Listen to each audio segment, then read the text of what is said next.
آج کے انسان کو سب سے زیادہ ڈر کس چیز سے لگتا ہے؟ وہ چیز ہے بوریت، بورڈم۔ آج ہم ایک خاموش کمرے میں اپنے آپ کے ساتھ اکیلے بیٹھنے سے خوف زدہ ہیں۔ ہم بوریت سے بچنے کے لیے، اس خاموشی سے خود کو محفوظ رکھنے کے لیے ہر وقت اپنے فون کا سہارا لیتے ہیں۔ آخر کیوں؟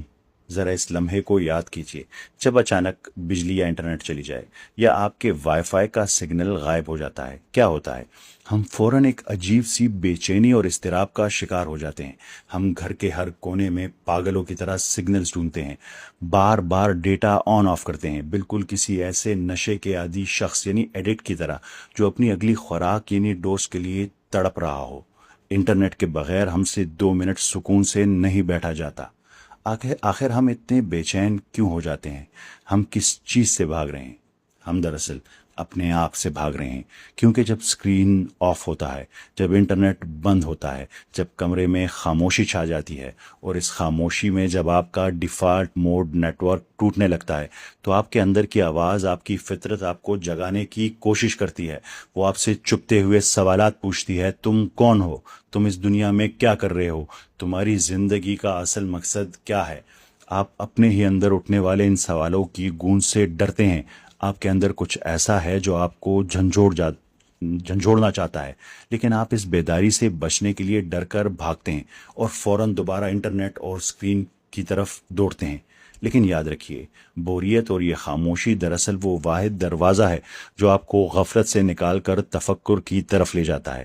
اس خاموشی سے بھاگ کر آپ دراصل اپنے ہی اندر موجود اس الارم سے بھاگ رہے ہیں جو آپ کو جگانے کے لیے بج رہا ہے۔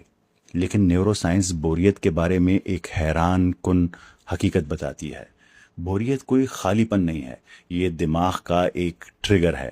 جب آپ کے دماغ کو موبائل سکرین کی سستی ڈوپامین یعنی چیپ ڈوپامین ملنا بند ہو جاتی ہے، بے چین ہو کر معنی اور مقصد تلاش کرنے لگتا ہے۔ بوریت دراصل وہ واحد دروازہ ہے جو آپ کو غفلت سے نکال کر تفکر اور تخلیقی سوچ کی طرف لے جاتا ہے۔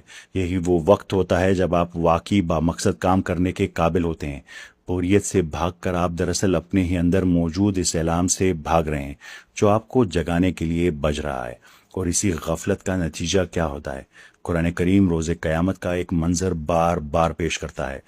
جب اس مادی دنیا کا پردہ پھٹ جائے گا تو اللہ تعالیٰ ان لوگوں سے پوچھے گا جنہوں نے اپنی زندگی اسی مدہوشی غفلت میں گزاری ہوگی: تم زمین پر کتنے سال رہے؟ سورہ مومن کی آیت نمبر 112 اور 113 میں وہ جواب دیں گے: ہم ایک دن یا دن کا کچھ حصہ رہے۔